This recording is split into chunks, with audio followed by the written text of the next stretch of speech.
Recent polls have shown a fifth of Americans can't locate the U.S. on a world map. Why do you think this is? I personally believe that U.S. Americans are unable to do so because some people out there in our nation don't have maps, and I believe that our education, like such as in South Africa and the Iraq, everywhere like such as, and I believe that they should, our education over here in the U.S. should help the U.S. or should help South Africa and should help the Iraq and the Asian countries, so we will be able to build up our future for our children. Thank you very much, South Carolina. What is up, guys? Tyson Dela Cruz here. Thank you so much for rocking with me. Kamala Harris said that she was going to do more interviews after the debate, and guess what? We have more interviews. This is probably the longest unscripted interview that I've seen of Kamala Harris ever, period. And the journalists she sits down with NABJ, the National Association of Black Journalists in Philadelphia, and they push her back. They give her pushback. And if you were on the fence about what candidate you're leaning towards regarding this presidential race, this interview is completely eye-opening because it clearly depicts what type of policies and how this person will react in a CEO of the United States position. So get ready. Make sure that you have your bowl ready so you can dump all the word salad in there and you guys can pick your dressing, Italian blue cheese, vinaigrette, whatever it is, but get ready for the word salad. Shout out to everybody watching. Drop your comments down below. Let's jump into the video. The time, just a little bit busy right now. We want to start on an issue that Americans across the country say is their number one concern, and that's the economy. A question that has been asked of you and everybody that's on the Democratic side is whether or not voters are better off now than they were 4 years ago. Are they better off now than they were 4 years ago? So when we came into, well, first of all, let me just say, it is good to be with the National Association of Black Journalists, and I thank you for the work you do and that your members do every day. It is very important that we ensure that this organization and your members always have the resources and the platforms to deliver the voices that must be heard. So I thank you for hosting me today. 4 years ago, when we came in during the worst unemployment since the Great Depression. We came in during the worst public health epidemic in centuries. We came in after the worst attack on our democracy since the Civil War. And a lot of it due in large part to the mismanagement by the former president as it relates to COVID and obviously January 6th. And we had then a lot of work to do to clean up a mess. As of today, we have created over 16 million new jobs, over 800,000 new manufacturing jobs. We have the lowest Black unemployment rate in generations. We have invested in small businesses, and they're to the benefit of many people, but including Black small businesses, some of the highest rate of creation of new Black small businesses in years. We have done the work of capping the cost of prescription medication for our seniors for issues like insulin. And again, I'm speaking to the Black journalists who care about all people, but in particular, I'll talk about the impact on Black people, where we know Black folks are 60% more likely to be diagnosed with diabetes. And we have now finally capped the cost of insulin for our seniors at $35 a month, capped the cost of prescription medication for our seniors at $2,000 a year, because we, unlike the former president who promised to do it, we finally have allowed Medicare to negotiate drug prices against the big pharmaceutical companies. And these are just some of the accomplishments. Is the price of groceries still too high? Yes. Do we have more work to do? Yes.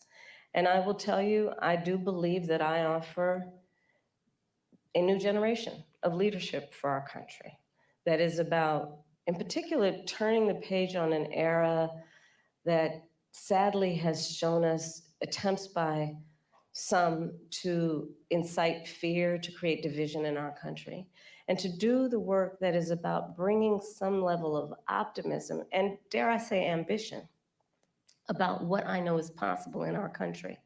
And so my plan for the economy includes what I imagine and believe and call an opportunity economy. What we can do to grow an opportunity economy where all people have access to the resources to compete, to apply their incredible work ethic, their ambition, their aspirations, and their dreams, and actually not just get by, but get ahead. And I can talk in more detail about it, but specifically, I'll mention a few things. Yeah.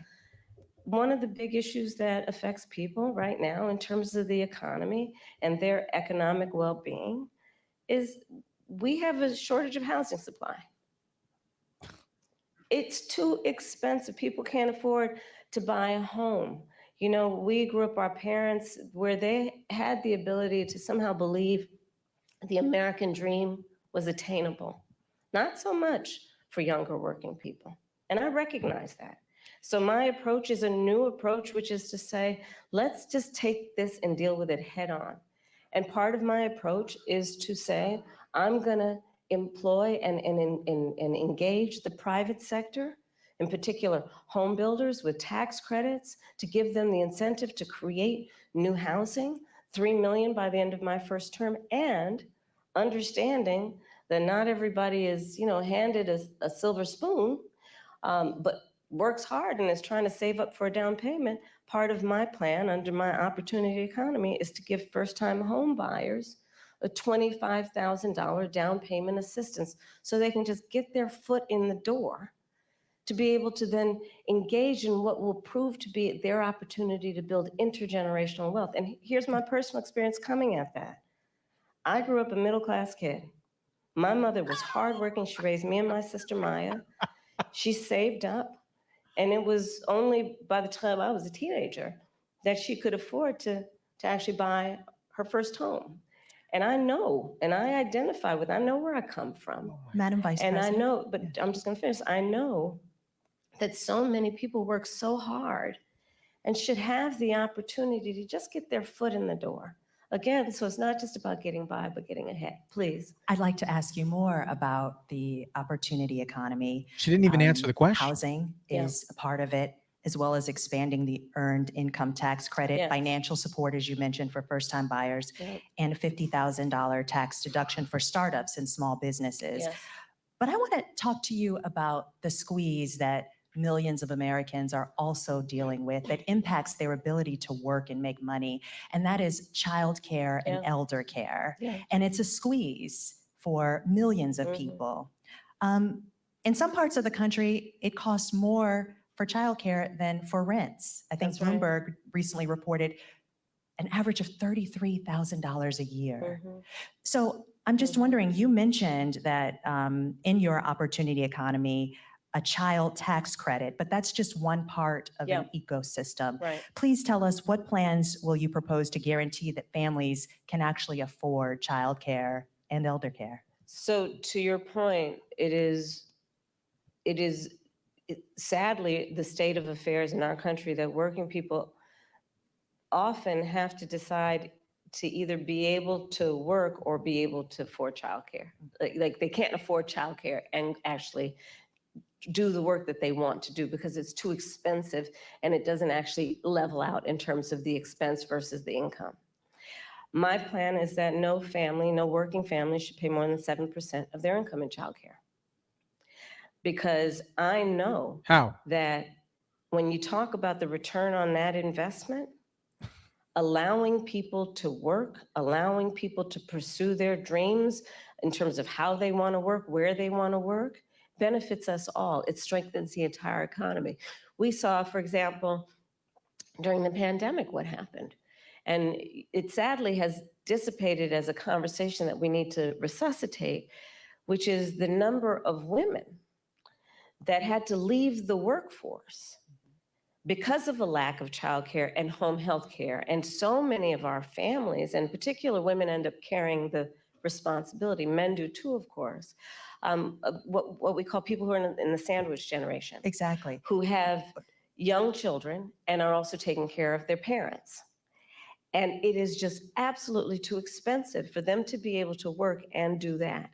So my plan is not only about 7% of income for working people for childcare, but also we need to do better for our childcare providers and our home healthcare providers in terms of ensuring that they receive the wages that they deserve based on the dignity of their work. I have spent time with home healthcare providers, and their work is some of the most taxing work you can imagine. And I actually, when my mother was sick with cancer, did a lot in terms of taking care of her.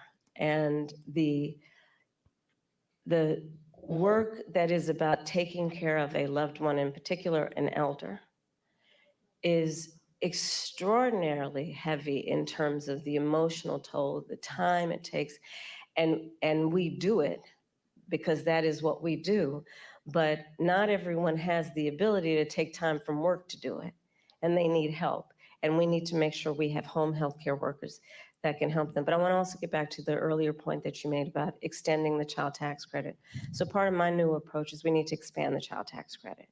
And so part of my plan that is under an opportunity economy is to extend and expand the child tax credit to $6,000 so that young families in particular, for the first year of their child's life, which is an extraordinarily important time in their development, have the resources to be able to buy a crib, buy a car seat, buy children's clothing, and not have to worry about whether they're going to be able to meet their other needs. And I don't need to remind anybody here, especially these esteemed journalists, but when we expanded the child tax credit a couple years ago, we reduced Black child poverty by half.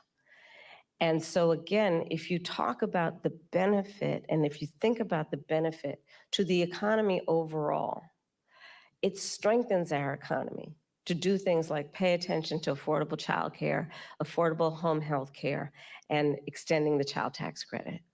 Madam Vice President, Black men, as you know, are a closely watched voting bloc. You've hosted Black men at your residence. Yep. You have engaged Black men and centered them in your economic opportunity tour. Mm-hmm. But polling shows that some Black men, particularly young Black men, are considering voting for Donald Trump, and they see him as better for the economy. What is your message to young Black male voters who feel left out of this economy, and how can your economic policies materially change their lives? So I appreciate the spirit of the question, but I'll tell you, I've often been asked this question in a way that I've had to respond by first saying that I think it's very important to not operate from the assumption that Black men are in anybody's pocket. Black men are like any other voting group. You got to earn their vote. So I'm working to earn the vote, not assuming I'm going to have it because I am Black, but because the policies and the perspectives I have understands what we must do to recognize the needs of all communities. And I intend to be a president for all people. Specifically as it relates to what we need to do, to your point around economic opportunity. Yes, I started way before I was at the top of the ticket and what I called an economic opportunity tour, focused on Black men. Understanding that, for example, we have so many entrepreneurs in the community who do not have access to capital, but they've got great ideas, an incredible work ethic, the ambition, the aspiration, the dream, but don't have the relationships necessarily. So my work has included, as vice president, getting billions more dollars into community banks, including working with the big banks to do that, so that we can increase access to capital for our small businesses, for our startups. Part of my plan under my economic opportunity plan going forward is that right now, startup entrepreneurs, small businesses only get a tax deduction of $5,000. Nobody can start a small business with $5,000. So I'm expanding that to $50,000. Understanding, again, that when people have the opportunity to have the resources to get started, they're going to put the good ideas, they're going to put the hard work into it. And part of what I also know is that our young Black men, our Black men, just like any group of people, anybody, our small businesses are really the backbone of our economy overall. And when they do better economically, we all do better. Part of my work is about understanding what we need to do in dealing with, for example, the historic inequities that have faced the Black community around home ownership, right? I don't have to go through the history with anybody here about what that has meant in terms of redlining, what that has meant in terms of biases and home appraisals, and what the impact it has had on stemming the opportunity to build intergenerational wealth because of those obstacles. So part of the work that I have done and will continue to do is identify, speak truth about those obstacles, and address them. Another example is medical debt. 1 in 4 Black families or individuals is more likely to carry medical debt than others. So part of my perspective, and as vice president, part of the work that we have done is to say that we're going to eliminate medical debt from being on your credit score. Because until now, medical debt worked against your credit score, and people know their credit score like your weight, right? You know that number. And the difference between what that number is and what it needs to be is the difference between you being able to get a car loan, a small business loan, or even a lease on an apartment. And so part of my approach is understanding the obstacles that traditionally and currently exist to allow anyone, including Black men, be able to achieve economic wealth. And I'm gonna tell you, I don't think it is sufficient to just only talk about economic policy around reducing unemployment. It is an important marker, and I'm proud of the work that we've done thus far, but it should be a baseline there, everybody's working. The point is, do people have an opportunity to build wealth? If that's what they choose to do, if that's what they want to do. And a lot of my perspective as we go forward is just that. I believe that there are a lot of opportunities that are available to the American people if we just see people and understand what they want for themselves and their families, and then meet them where they are. Madam Vice President, I want to switch gears a little bit and talk about the war in Gaza. Mm-hmm. You've called for a ceasefire hostage deal and a two-state solution as an end to the war for many months now. And while you've expressed support for Israel to defend itself, a two-state solution and a ceasefire are at odds with what Benjamin Netanyahu has said is their right to defense. If it matters, as you say, how Israel defends itself, where do you see the line between aggression and defense? And our power as Israel's ally to do something? Okay, a lot to unpack in what you just said. So let's start with this. I absolutely believe that this war has to end, and it has to end as soon as possible. I don't believe and it. The way that will be achieved is by getting a hostage deal and a ceasefire deal done. Do it. And we are working around the clock to achieve that end. Stepping back, October 7, 1,200 Israelis were slaughtered, and actually and some Americans, by the way, in that number, slaughtered. Young people who were attending a concert, women were horribly raped. And yes, so I have said, Israel has a right to defend itself. We would. But Madam Vice President, I think my ask is the difference between aggression and defense. No, but it's important to put it in context, which is what I'm doing, and I'll get to that. And so how it does so matters. And far too many innocent Palestinians have been killed, women and children. We have seen with horror the images coming out of Gaza, and we have to take that seriously. And we have to agree that not only must we end this war, but we have to have a goal of a two-state solution, because there must be stability and peace in that region, in as much as what we do in our goal is to ensure that Israelis have security and Palestinians in equal measure have security, have self-determination and dignity. A question for you on that, though. What levers does the U.S. have to support Palestinians in their right to self-determination? And is it even possible as Israel's ally? Well, absolutely. I will tell you, I have been actively involved in, for example, meeting not only with Israeli officials, but with Arab officials to talk about how we can construct a day after scenario where we participate in ensuring those exact goals that I outlined, including as part of the principles that should be applied to those goals, that there be no reoccupation of Gaza, that there be no changing of the territorial lines in Gaza, that there be an ability to have security in the region for all concerned in a way that we create stability, and let us also recognize in a way that ensures that Iran is not empowered in this whole scenario in terms of the peace and stability of the region.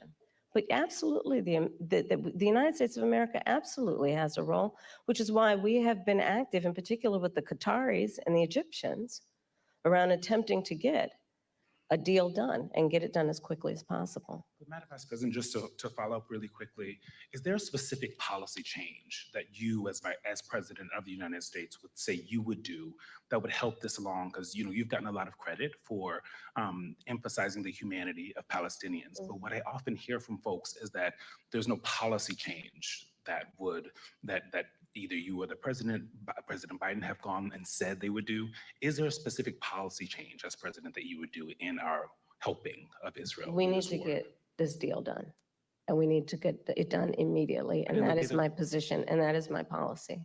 We need to get this deal done. But in the way that we send weapons, in the way that we interact as their ally, are there specific policy changes? Well, Eugene, for example, one of the things that we have done that I am entirely supportive of is the pause that we've put on the 2,000-pound bombs. And so there is some leverage that we have had and used. But ultimately, the thing that is going to unlock everything else in that region is getting this deal done. And I'm not going to disclose private conversations, but I will tell you, I've had direct conversations with the Prime Minister, with the President of Israel, with Egyptian leaders, and with our allies. And I think we've made ourselves very clear this deal needs to get done in the best interest of everyone in the region, including getting those hostages out who, I mean, we saw the latest example of what happened with the 6 most recently, one of whom was an American citizen. But what do you say to those that say that's not enough, that stopping the 2,000-pound bombs the one time wasn't enough, that this administration, your possible administration, have to do more? Well, we are doing the work of putting the pressure on all parties involved to get the deal done. But let me be very clear also. I support Israel's ability to defend itself. And I support the need for Palestinians to have dignity, self-determination, and security as we move forward and get a two-state deal done. But right now, the thing we need to get done is this hostage deal and this ceasefire deal. We need a ceasefire. We need the hostage deal. I want to switch gears to racial justice, Madam Vice President. Last month, you eulogized Congresswoman Sheila Jackson Lee. Yeah. Jackson Lee's signature bill, one of a few, was H.R. 40, which would create a commission to study the history of U.S. slavery and study the issue of reparations. She introduced H.R. 40 every session of Congress, taking up the mantle from Congressman John Conyers. This is a bill that you have co-sponsored as a U.S. Senator. Yet, this has, despite the fact that this has been, similar commissions have been created on the state level and on the local level, is yet to pass in Congress, let alone come out of committee. Congresswoman Jackson Lee, Congresswoman Barbara Lee, and other advocates have called for President Biden to take executive action to create this commission. Would you, as president, take executive action to create this commission, or do you believe that it should happen in Congress? Well, first of all, as you mentioned, Sheila Jackson Lee, she was an extraordinary leader who we just recently lost. And she was a friend and a real champion for so many issues. So I feel compelled to say that about her. On the issue of what we need to do going forward, look, first of all, we just need to speak truth about history in spite of the fact that some people would try and erase history and try and teach our children otherwise. We need to speak truth about the generational impact of our history in terms of the generational impact of slavery, the generational impact of redlining, of Jim Crow law. I could go on and on and on. These are facts that have had impact. And we need to speak truth about it. And we need to speak truth about it in a way that is about deriving solutions. And frankly, I think that we, and part of that is studying it to figure out exactly what we need to do. But part of what we can do right now is, for example, what I'm talking about in terms of building an opportunity economy, which is addressing explicitly the obstacles that historically and currently exist and dealing with them: student loan debt, medical debt, bias in home appraisals, what we need to do in terms of dealing with an issue that I have championed for years, Black maternal mortality, which is the fact that Black women are 3 to 4 times more likely to die in connection with childbirth than other women. And we know that the reasons for that include disparities that pre-exist her pregnancy, including disparities that exist in the system during her pregnancy. So all of those things must be addressed. But do you have a position on whether that should happen, this commission should happen through executive order or via Congress? I think Congress ultimately will have the ability to do this work. I'm not discounting the importance of any executive action, but ultimately Congress. Because if you're going to talk about it in any substantial way, there will be hearings, there will be a level of public education and dialogue that, and I think that was part of the spirit behind the congressional action thus far, to ensure that everyone can participate in this conversation in a way that elevates knowledge about history and the reference points that that are the impetus of this conversation. Especially, again, when people are trying to deny history, when people are, so-called leaders are saying that enslaved people benefited from slavery. I mean, let's talk about the Delta here in terms of the work that needs to be done. It's profound. Madam Vice President, I want to move to Springfield, Ohio, and what's happening there. We've seen school closures, parents worried about their kids leaving the home because of racist conspiracy theories that I won't repeat here, but they have been repeated by leaders on the Republican side, President Trump, former President Trump, and Vice Presidential nominee J.D. Vance. From your perspective, is this just a case of irredeemable racism that can't be mitigated by any rational action, or is this a situation in which a federal response could help this community heal? There's a question of resources and well, no, I'll let you finish and then I'll speak. No. It's a crying shame. I mean, my heart breaks for this community. There were children, elementary school children, who it was school photo day. You remember what that's like? Going to school on picture day? Who were dressed up in their best, got all ready, knew what they were going to wear the night before, and had to be evacuated. Children. A whole community put in fear. And I'll say a couple things about it. One, I learned a long time ago in my career, having a background as a prosecutor, when you have these positions, when you have that kind of microphone in front of you, you really ought to understand at a very deep level how much your words have meaning. I learned at a very young stage in my career that the meaning of my words could impact whether somebody was free or in prison. As Attorney General, I was of California, 5th largest economy in the world. I was acutely aware that my words could move markets. When you are bestowed with a microphone that is that big, there is a profound responsibility that comes with that. That is an extension of what should not be lost in this moment, this concept of the public trust. To then understand what the public trust means. It means that you have been invested with trust to be responsible in the way you use your words, much less how you conduct yourself. And especially when you have been and then seek to be again President of the United States of America.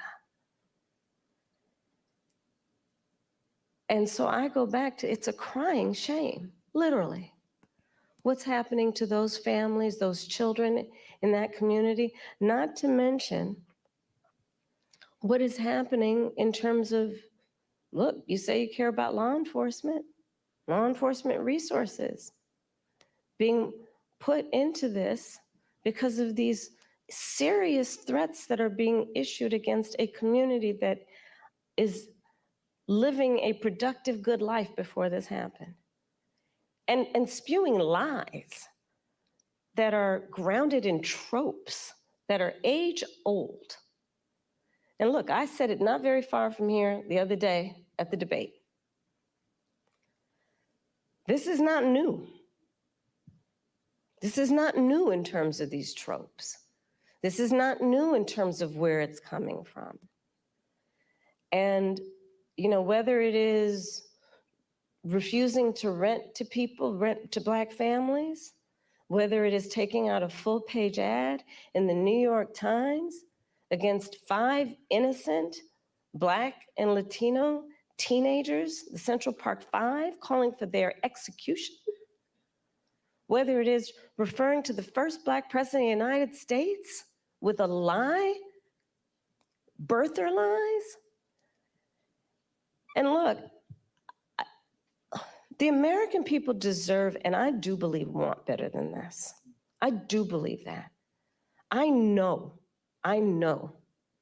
the vast majority of us as Americans know we have so much more in common than what separates us.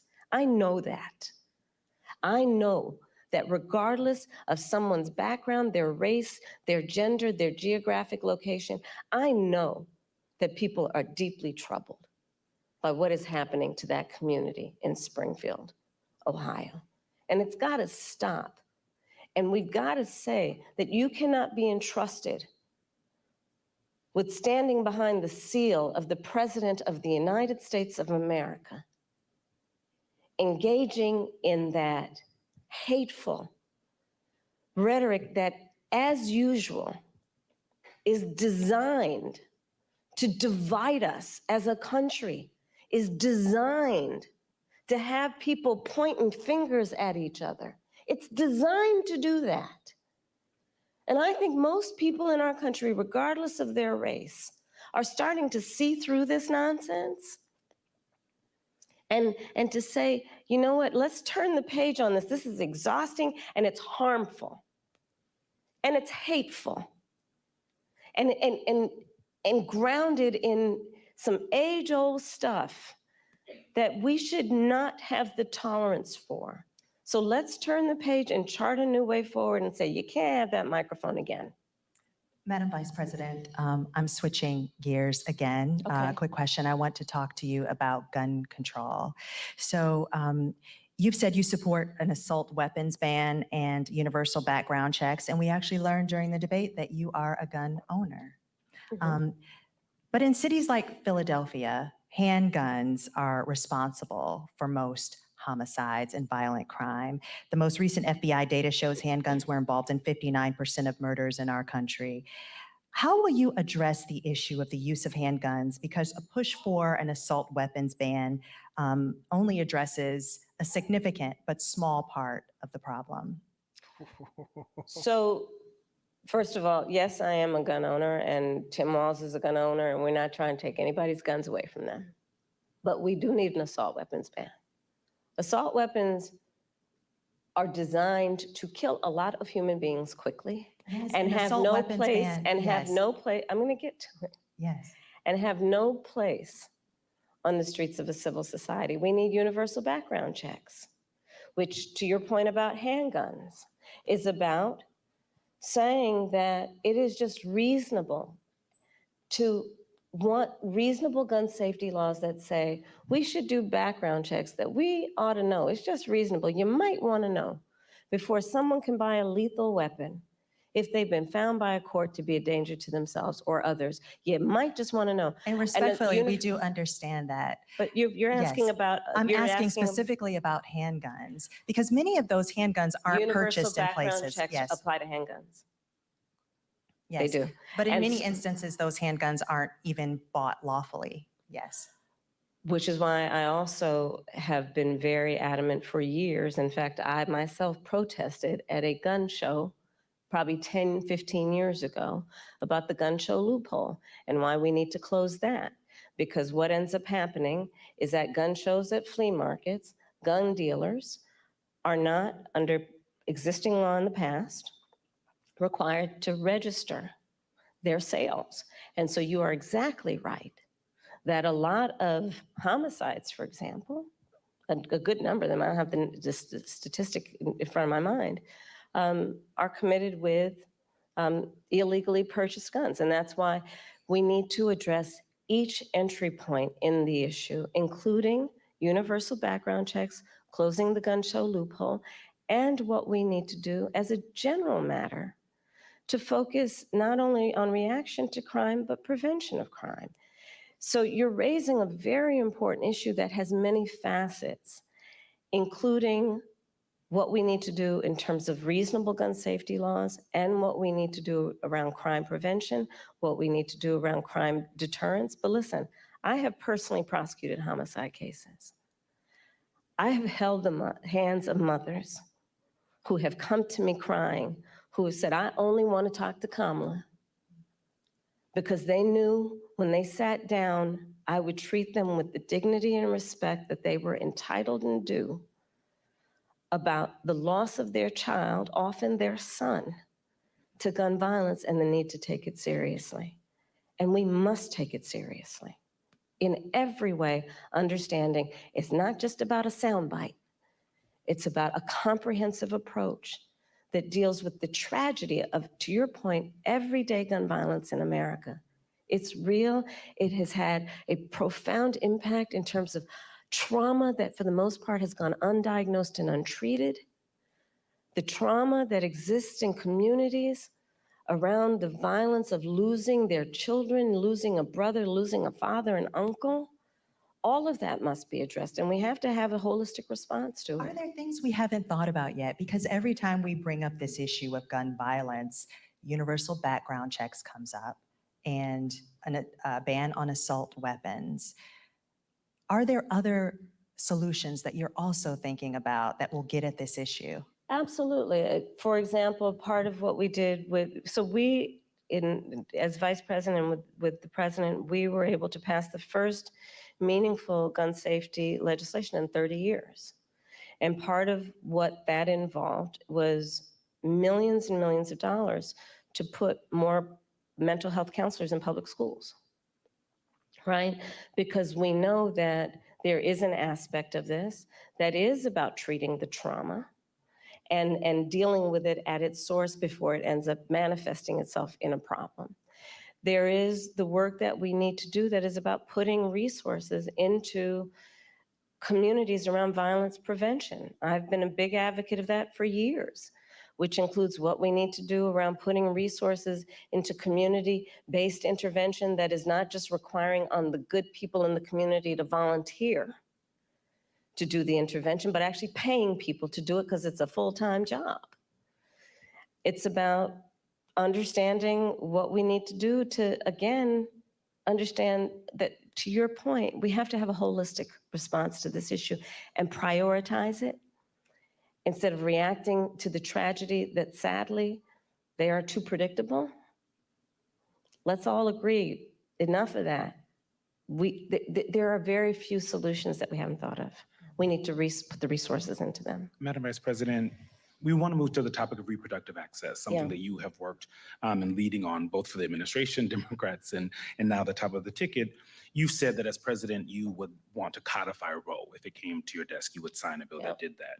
Roe protected access until fetal viability, which it also says is, quote, at about 7 months, but it may occur earlier, even at 24 weeks. So do you similarly support also codifying Roe's restrictions, which allowed states to ban abortion in the 3rd trimester of pregnancy unless necessary to save the mother's life? We need to put the protections of Roe v. Wade back into law. And when that bill gets passed by Congress, I will proudly sign it into law. Understand what is happening in our country. Over 20 states have passed what I call Trump abortion bans, because I understand how we got here. The former president handpicked 3 members of the United States Supreme Court with the intention they would undo the protections of Roe v. Wade. They did as he intended, and in state after state, laws have been passed criminalizing healthcare providers. I don't know if anyone here has heard most recently the stories out of Georgia. Tragic story about a young woman who died because it appears the people who should have given her healthcare were afraid they'd be criminalized after the Dobbs decision came down. Laws that make no exception even for rape or incest, which means that you're telling a survivor of a crime of a violation to their body that they have no right to make a decision about what happens to their body next, which is immoral. An approach that doesn't take into account that most people, I think, agree you don't have to abandon your faith or deeply held beliefs to agree the government should not be telling her what to do with her body. If she chooses, she will talk with her pastor, her priest, her rabbi, her imam, but it should not be the government or Donald Trump telling her what to do about her own body and her life. So that's where I stand. We need to put back in place the protection of Roe v. Wade and put that into law. And those restrictions that are also in. We need to put back in place the protections of Roe v. Wade and let an individual, in consultation with her doctor, make the decision based on what she can determine, because she's smart enough to know what's in her best interest instead of having her government tell her what to do, especially a bunch of people in these state capitals who think they're in a better position to tell her what to do than she is to know what's in her best interest. Before we conclude, Madam Vice President, Joyful Warrior has been used to describe You your didn't see that just a minute ago, though. Okay, I'm back to my joyful part. And your opponent and Republicans have at times weaponized you laughing in campaign ads, for example. Why is joy important to you to insert into this election? And what do you make of Republicans using that as a way to suggest that you're not a serious candidate? Well, sometimes I think, and I'll say to whoever the young people are who are watching this, there are some times when your adversaries will try and turn your strength into a weakness. Don't you let them. Don't you let them.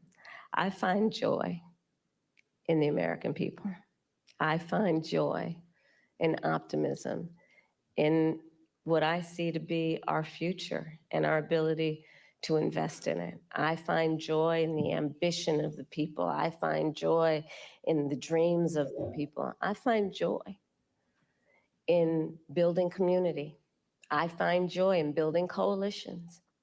I find joy in believing that the true measure of the strength of a leader is not based on who you beat down, but who you lift up.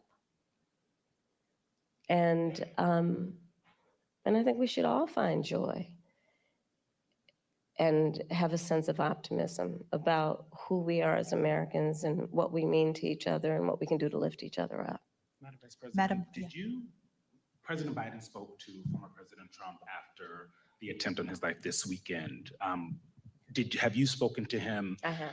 And earlier today, I assume? Yes. How'd that go? You want to give us some intel? Sure. I checked on him to see if he was okay. Yeah. And I told him what I have said publicly. There's no place for political violence in our country. I am in this election and in this race for many reasons, including to fight for our democracy. And in a democracy, there is no place for political violence. We can and should have healthy debates and discussion and disagreements, but not resort to violence to resolve those issues. On January 6th, your vehicle was allowed to kind of pass a viable pipe bomb. We've seen. No, I was in the building. You were in the building. Uh-huh. And we've seen what's happening with former President Trump. Do you have full confidence in the Secret Service to I do. protect all of you? I do. You feel safe for you and your family? I do. But I mean, you can go back to Ohio. Not everybody has Secret Service. And there are far too many people in our country right now who are not feeling safe. I mean, I look at Project 2025 and I look at, like the Don't Say Gay laws coming out of Florida. Members of the LGBTQ community don't feel safe right now. Immigrants or people with an immigrant background don't feel safe right now. Women don't feel safe right now. And so, yes, I feel safe. I have Secret Service protection, but that doesn't change my perspective on the importance of fighting for the safety of everybody in our country, and doing everything we can to, again, lift people up and not beat people down so they feel alone and are made to feel small and made to feel like they're somehow not a part of it or us. Madam Vice President, thank you so much for your time. Thank you. Thank you. I've appreciated this. Thank you. Holy tamale. The beginning of this interview reminded me of, have you guys ever applied for a job, your first or second job? You maybe might have worked one place, two place, but you didn't really necessarily have a bunch of experience. And the manager or the person that you're interviewing with asks you a question about how to navigate through customer service, or how to, how would you handle a particular leader that was being dishonest, or whatever the scenario is. And you just start to spew things and make up things on the spot, like, because you don't have the experience, and you just kind of ramble and artificially say things that you think that will sound good to the manager, but they don't. This at the beginning of this interview, that is exactly what it sounded like. Like somebody who doesn't really know what the plan is. And it is clear, crystal clear to me, that this individual that was being interviewed right now, Kamala Harris, that she has no clue what policies, how to run a country. If this was an interview for a CEO position at a Fortune 500 company, not even a Fortune 500 company, a company that was just looking for a CEO or a COO, you would not get the job with those type of answers. Those type of answers are not clear. They're not precise. They're very accusative. If it was not clear to you prior to watching this video who you were leaning towards, this interview should clear all of that up 100%. When she was speaking about abortion and individuals in control of their body, wasn't the Biden and Harris administration mandating vaccines? Again, with the Project 2025 stuff, that should no longer be in the conversation. Third, the child tax credit. The child tax credit currently is $3,500, I believe it is. $3,000 up to the age of 17 for the child. I love these interviews I love the interviewers on this panel because they were pushing back, specifically the woman in the far back and the gentleman closest to us in view. So the current child tax credit is $3,000 per child up to the age of 17. She clearly mentioned that child care is $33,000 a year. That leaves $27,000 unaccounted for.